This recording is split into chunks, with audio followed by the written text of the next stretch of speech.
J'y ai aimé aussi. Et je sais au fond que le Maroc est toujours une surprise, un mystère.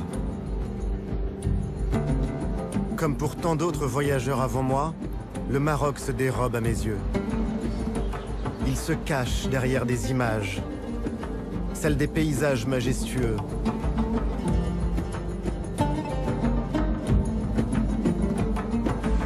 Celles des ruelles, des médinas. Vous y avez marché, moi aussi.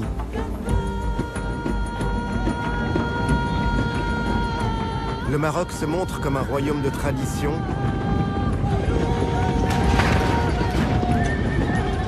C'est aussi un pays entré de plein pied dans la modernité.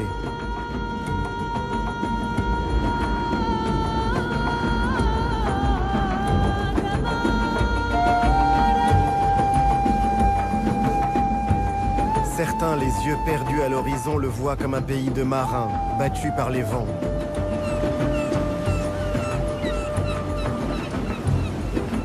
D'autres, au contraire, ont cru trouver la vérité du Maroc dans les montagnes et les vallées de l'Atlas.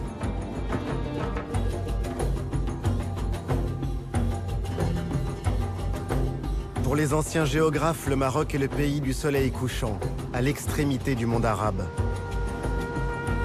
Les cartes le placent tout au bord de l'Europe.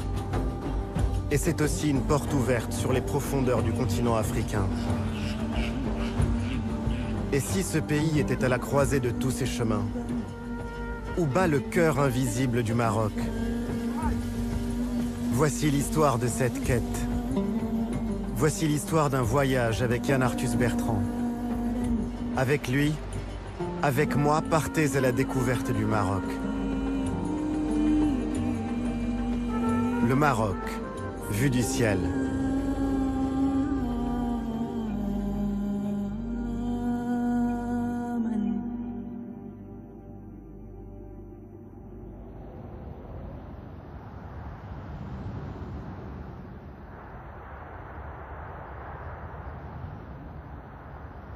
Par quoi commencer? Pourquoi pas par là où tout a commencé, loin de la mer, sur ces falaises du massif du Zarhoun qui bordent le sud du Rif, là où le Maroc est né.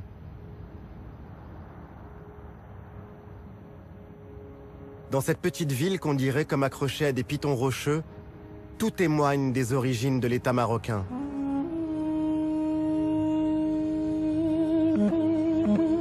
La ville de Moulay Idriss raconte ses temps anciens, ces jours de la fin du 8e siècle quand ce descendant du prophète qui fuyait l'Orient et les persécutions était venu trouver refuge sur ces lointaines terres berbères.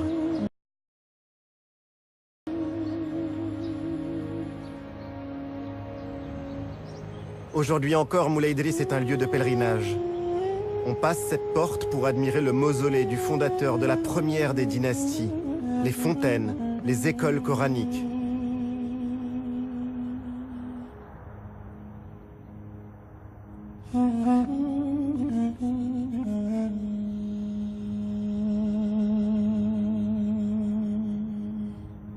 Certains y vont, la foi chevillée au corps, pour chercher la baraka et les faveurs d'un saint descendant du prophète.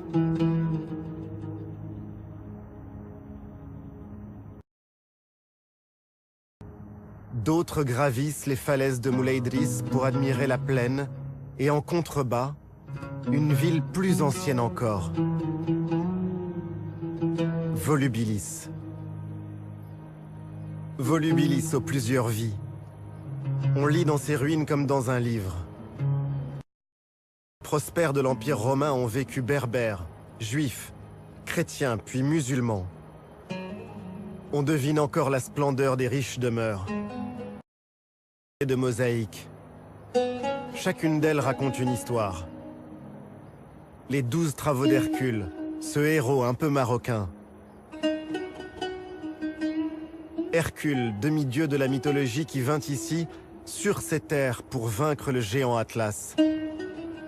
Et qui sépara pour toujours l'Afrique de l'Europe. Hercule qui a tout changé. À Volubilis, on surprend aussi la déesse Diane qui prend son bain au milieu des nymphes.